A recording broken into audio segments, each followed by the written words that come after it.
This is the Lyndsay Stafford Show. Well, welcome to the Lyndsay Stafford Show. Right now, we are featuring local legends across Middle Tennessee, business owners and entrepreneurs that are out there making a difference and that have gone after their dreams, and they're here to share their story. So today, we are going to hear from Mark Farrell, who is the owner of Buffalo Craft, and he is definitely someone worth listening to, and you will certainly remember him. So stay tuned and listen as I chat with Mark about what he does. Mark, thank you for being here today. I'm so excited to have you here. Thanks for having me, Lyndsay. I mean, I don't know that I have as much jewelry on as you do, but that leads us right into what you do, which is your business is Buffalo Craft. So can you tell us a little bit about your business and who you are? Sure. So we are custom jewelers. I didn't make any of this.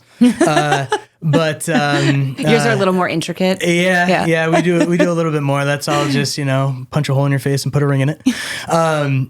We do all types of different jewelry repairs, building, restoration, gemstone sourcing. We run the gamut. We are not a regular jewelry store per se, right, as we don't really have a stock or anything that's shoppable.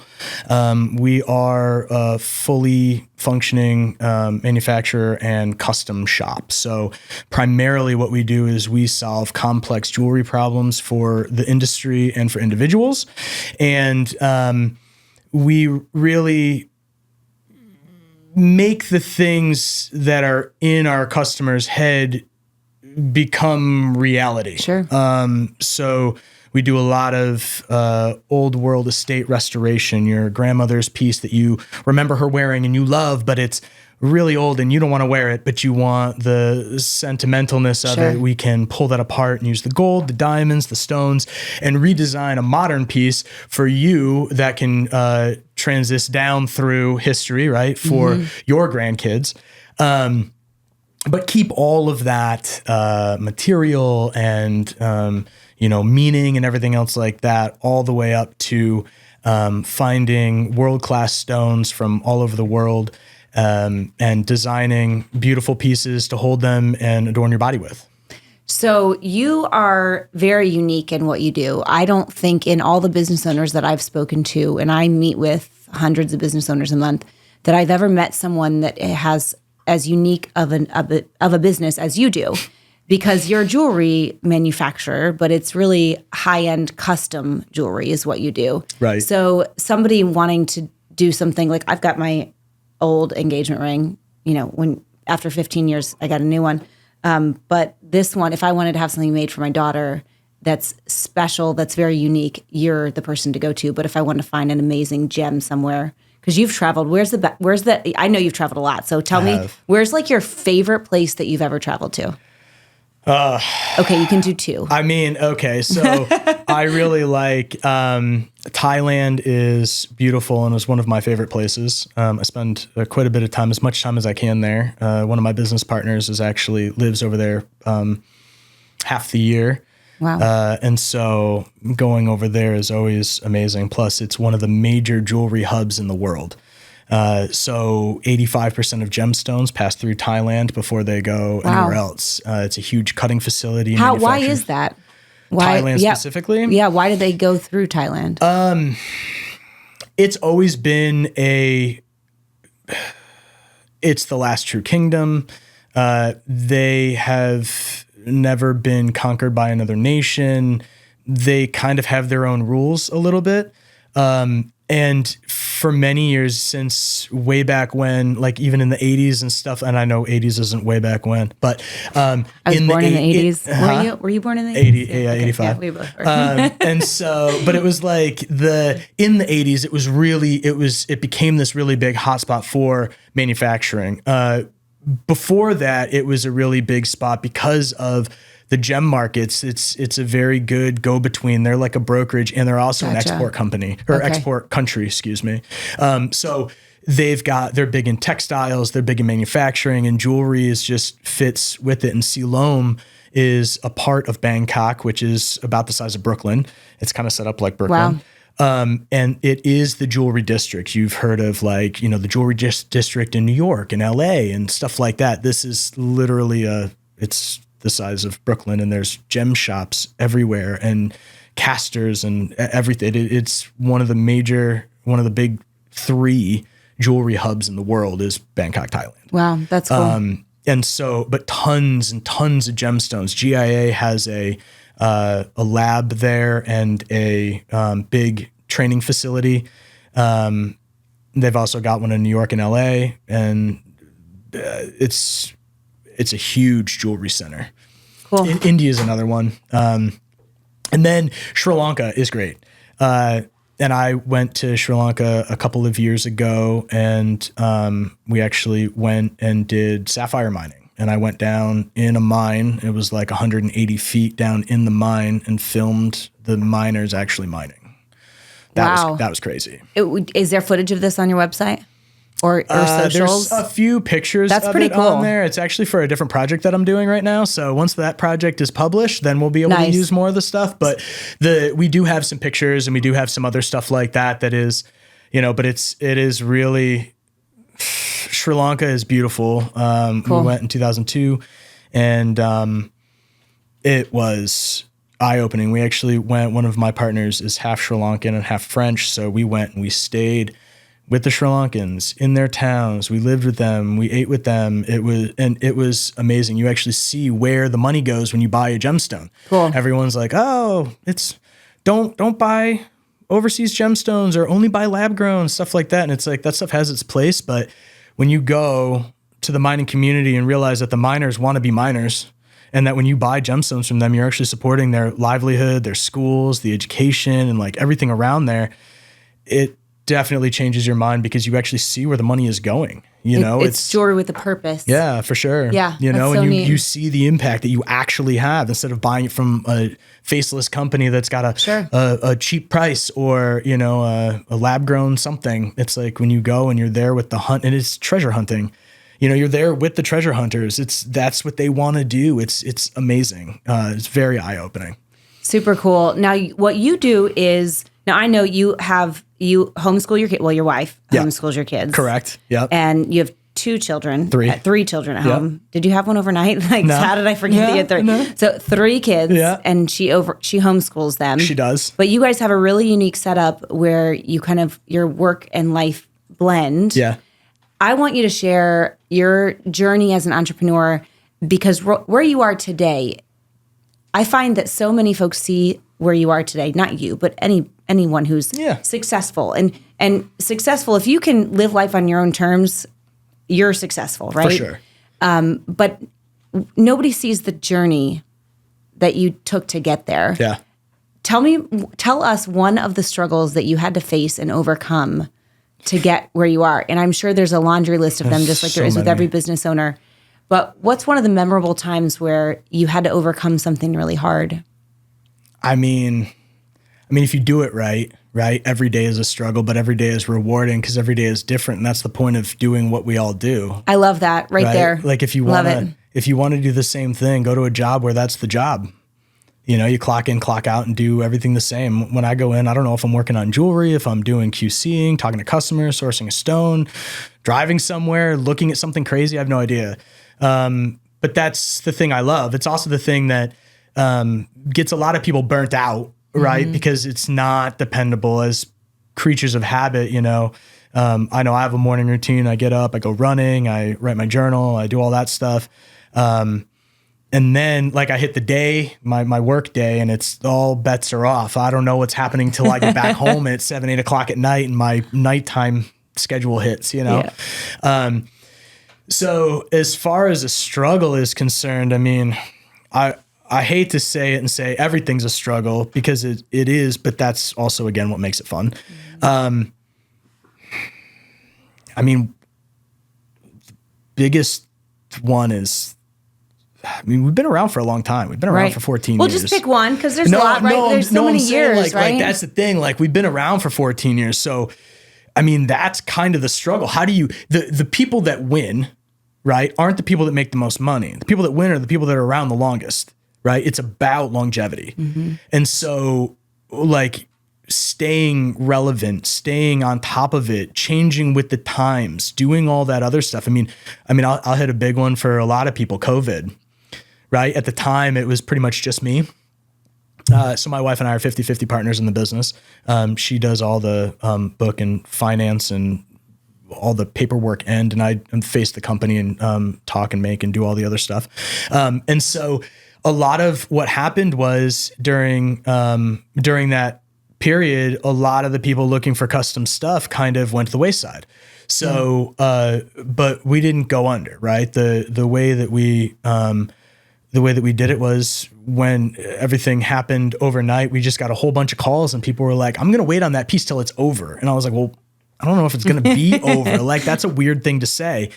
And so, but what do you do at that point, right? And so I made a line. I went to Thailand. I manufactured the line. I went to Sri hold on. Lanka. In the middle of COVID, you went to Thailand? Yeah, and I quarantined for 2 weeks. It was like body snatcher stuff. It was awesome. In Thailand, you quarantined for 2 weeks? Yeah. They picked me up from the airport, and they were all wearing hazmat suits, and they rolled my bag over. I picked my bag up, and somebody came over and wiped it down and put it into another bag, and is this you? I said, yeah. I had to sign my name. They walked me out of the airport, put me in an unmarked car, just pulled up, put me in, told them where I was going. I had to have a reservation at a hotel for 2 weeks. Everything was paid for, food, everything. I got there. They checked me in.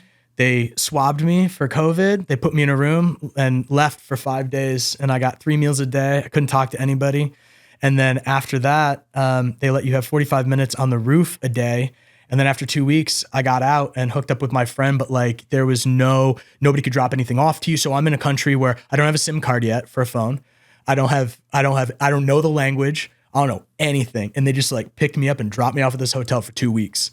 I mean, that's all by insanity. myself. Okay. It was crazy. So I know we talked. There's so many struggles, and there's so much we could go down here. I want to hit on 3 points from what you just said. Number one, it is a struggle, and it's saying I'm going to do whatever it takes. It's that grit and tenacity, kind of like when you're married, and it's really hard sometimes, but you just figure it out, and you're just committed to figuring it out and staying true. And that's what it is as an entrepreneur, and that's what you did. So instead of saying, I don't know what to do, I'm going to have to go get a job or go work for somebody, I'm going to get on a plane and go quarantine for 2 weeks. Yeah. Okay, that's what you do as an entrepreneur. You do whatever it takes to get it done. Yeah. And that's the struggle, but it's also the beauty. And that's because that's what I was going to get into, right? Is like with the whole thing with COVID, it's like, so I did all this weird stuff and I went over to Thailand, I made this line, and then I came back and I was working on selling the line, and still custom was low, but other people, that was like when the internet blew up and everybody was selling stuff online, right? And so we capitalized on working with other businesses. So now a lot of so at that point, since we had such high-end skills and everything else like that, I hired a friend of mine who is also a phenomenal jeweler. And we opened up our trade arm again, bench number 5, which works with industry designers and stuff. And now we manufacture lines for them. So the end of COVID, they were doing all the selling and we were doing all the making. So we pivoted again. We went from being 100% retail and 100% custom to really super high-end manufacturing for other people that were doing the selling, and they just want really high-end manufacturing and sourcing and stuff like that, all the other stuff that we do. So we did that, and it's funny because before COVID, we've worked out of all kinds of places. The first house we bought because the attic could be our studio and we could rent the lower. It was a duplex. We lived there for $200 a month, and the studio was in the attic, and that was free. And that was in Buffalo, New York. And then we had it in a garage. We had it in a spare bedroom. We had it in an attic. We had it in my friend's jewelry school. And now we own a building in Spring Hill. And that's the journey. So that's part of it, right? And so the thing that's crazy is when we were in the garage, that's where I was the most, right? And I'm doing $125,000 out of my garage, in early 2000s. And I didn't realize that was strange. I didn't realize that there were people that would give their eye teeth to be making $125,000 out of their garage, doing nothing but custom stuff, doing exactly what they wanted to do, right? And everyone's like, how'd you do it? And I was like, I mean, it's easy. There's just no other option. And you said it, right? It's like, how do you explain that? Like, there is no other option. Like, this thing that I love is going to work because I'm not going to stop until it does. So there is no other option. So failure is non-existent. And if you don't see failure, it's impossible for it to happen. It doesn't matter what happens. You could go bankrupt. You could lose anything. It doesn't matter. As long as it's not failing in your eyes, and you can continue taking the steps and trudging forward and going to Thailand and doing all these different things, it's not failing. It is your journey, you know? And that's the biggest key is like there, again, struggles every day, all day. It's less about what the struggle is, and it's more about how you deal with the struggle and how you look at it. And if you can embrace it, big thing is you just got to get good at being uncomfortable. You just have to. I take a picture of that right there because you nailed it, all of that. And when you look at a business as there is no other option, when I talk to people that are starting a business, entrepreneurs, I do a lot of work with the Entrepreneurial Innovation Center here in Williamson County, the high school students I spent yesterday there actually. And you have to just say, this isn't I'll see if it works. It's I'm going to make it work. Yeah. It doesn't matter what it takes.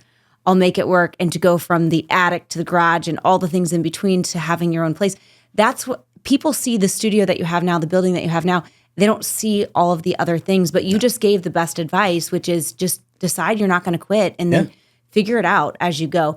I want to go back to what you talked about, your morning routine. And this has been on my mind a lot. I have a 14-year-old son and he homeschools.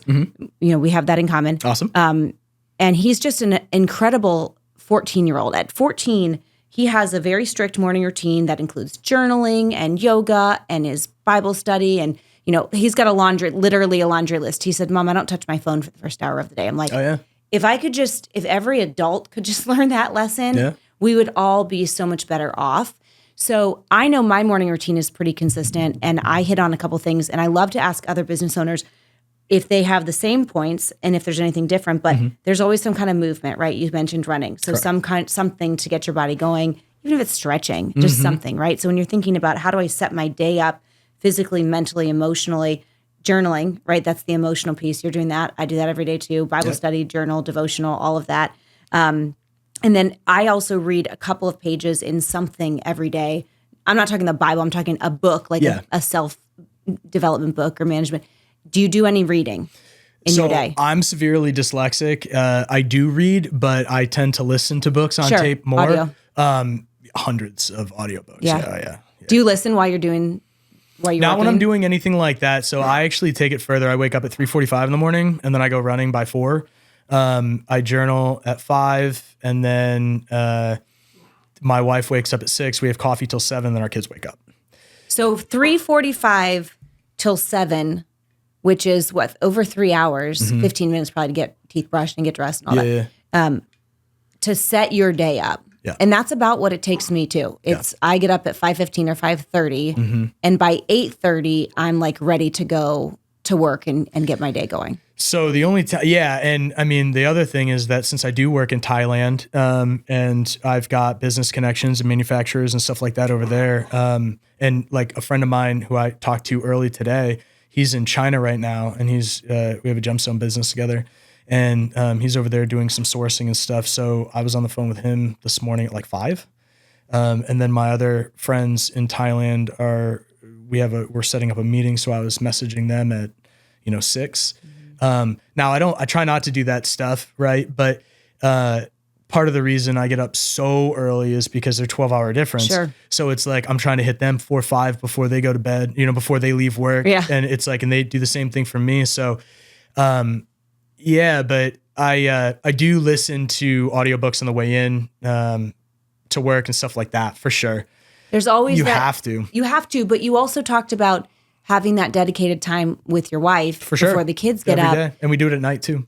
And same with us. And I think that's something that as a business owner, entrepreneur, whatever you want to call it, you have the freedom to do that. And that's something that in my mind, what I see for so many people that have a traditional job, you don't have that freedom. Right. It's really difficult to say, I'm going to choose to do this. And I do not touch my phone in the morning, other than my assistant and I do message back and forth because she's got to get some things out and she's got to talk to me. So her and then my dad and I work out together. So those are the 2 texts in the morning for me. But it's the same thing. And you're able to really establish, how do you want your day to be? Okay, so I want to flip to one of the biggest moments, and you have so much to come because we're still young. We were born in the 80s. We've got like so many years ahead of us. Right. And your business is still young but thriving. But what's one of the monumental moments that you can share? I mean, one of the biggest things for us was, touching on, the entrepreneurial stuff. It really started 7 years ago now. 7 years ago when we really started like working on the business. That's when I was introduced to the first book that I ever read about entrepreneurship was Rich Dad Poor Dad by Robert T. Kiyosaki. Great book. Yep. I've read it, no lie, maybe 100 times so far. That's awesome. I listen to it often, and I've read lots and lots of other books, but that was the first one. And that's really what set me down this path, right? Of like trying to figure out what I was doing and where I was going and what was really happening. And I realized at that point, after reading that book, that being a sole proprietor, being a small business and everything else like that, I was getting older. We were young. My wife had, it was either she just had our first or she was pregnant at the end of the pregnancy with her first when I found this book. And so much of what it ended up showing me was like, I had always joked that I would die at the bench, right? Because as an artist first at that point that I'm, I don't really have a retirement.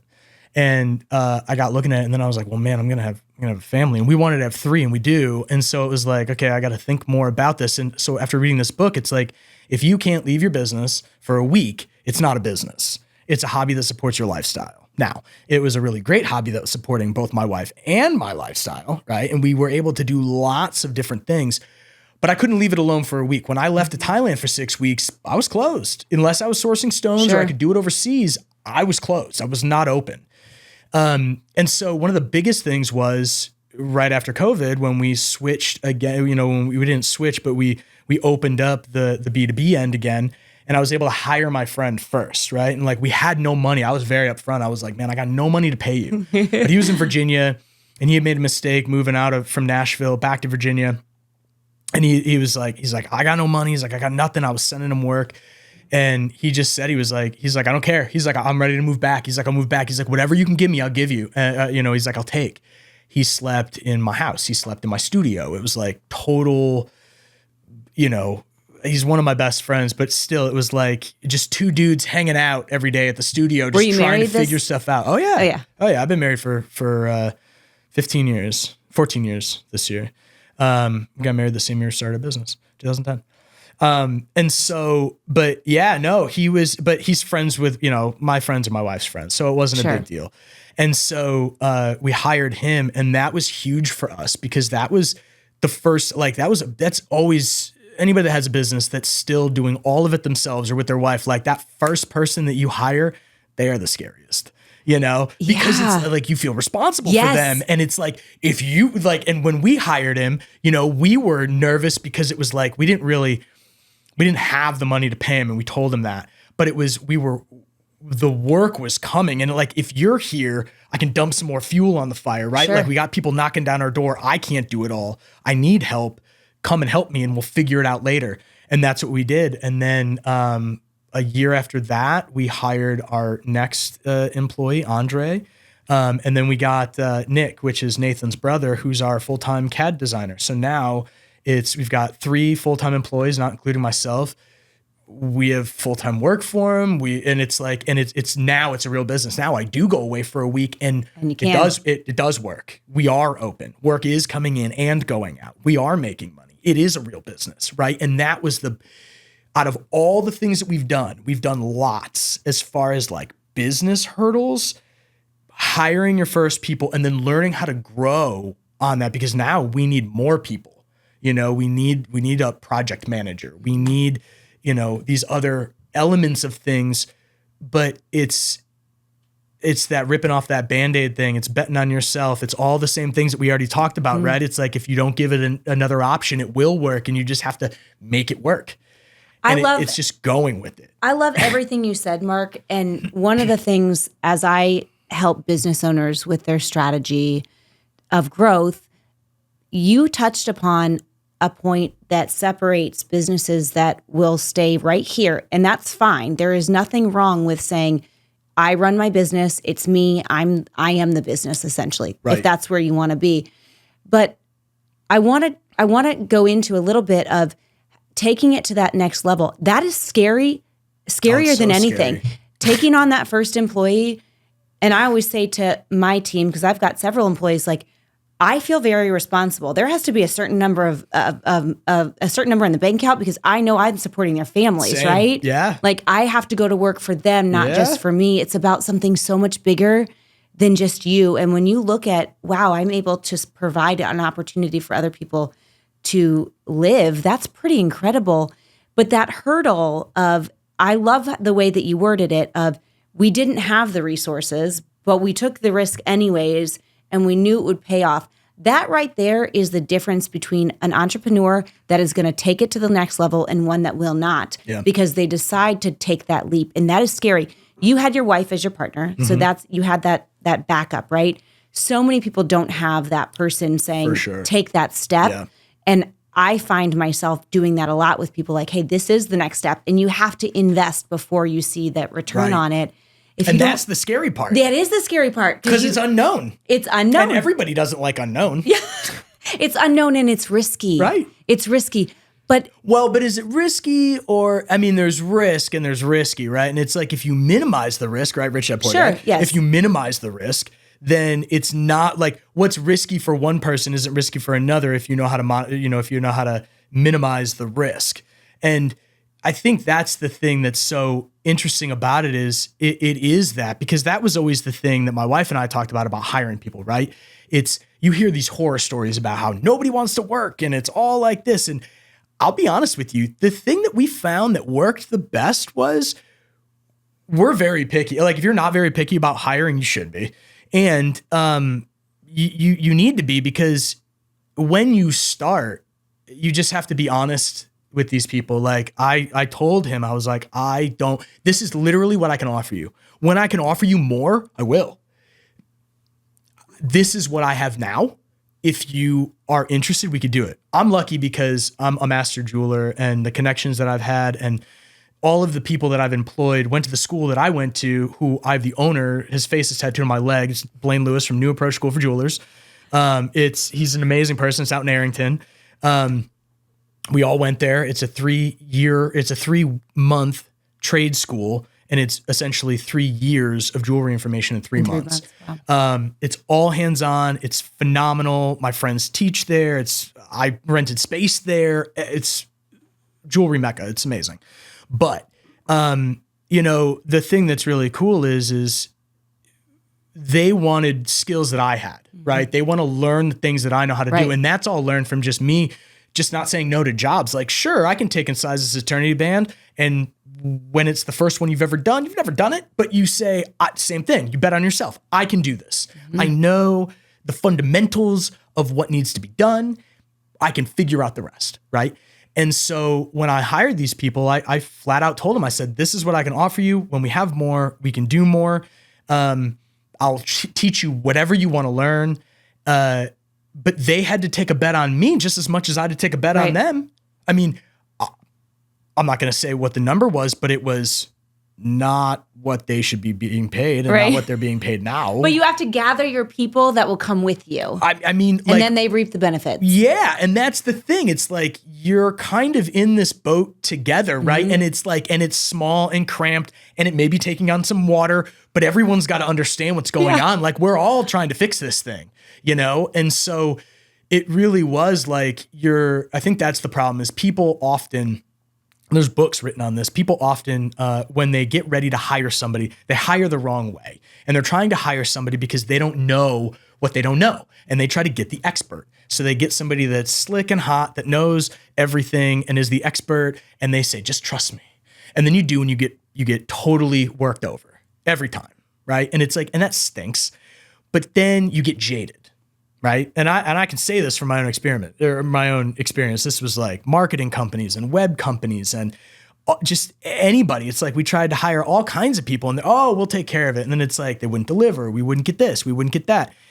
And when you're upfront with people and you don't, like, you cut through all the sales stuff, and it's just like, look, this is what I got, period. Like, take it or leave it. There's nothing more. If there's nothing more, are you happy with that? And if they say yes, they're part of your team.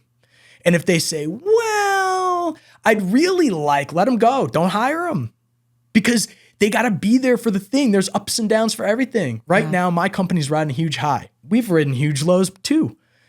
Is there going to be another low on the horizon? Absolutely. It's business. Time is cyclical. Yep. Like, it's going to come. I hope we can weather the storm the way we did the first time and keep everybody the way that we did and continue to prosper and grow through the hard times and find ways to make the negatives into positives, whether it's pivoting or growth or whatever. But at the end of the day, like, your people are more that you can't look at them as a commodity or money-making machines or anything like that. Like, they're people. You respect them. They respect you. And if you don't, those are the people that don't stay. The people that don't work are the ones that don't feel respected. They don't feel like part of the team. They don't feel like they bring anything or that they're aiding in stuff. Like, we don't really have meetings, but we all work in the same room. We talk about stuff all the time, and good ideas come from everywhere and anywhere. Doesn't matter. We listen to anybody. Yeah. And it's the same kind of thing, but it is work with your friends, work with your friends, and just be straightforward and honest with people, and have them do the same, and just make sure that you're all growing and building the same thing. But then you got to do what you say you do. If you're gonna redistribute, then you got to redistribute when you say that you're going to, because they know, man, we got 3 times as much work when I started. How come I haven't gotten a raise? Yeah. It's not there. That's not true. And we both know it.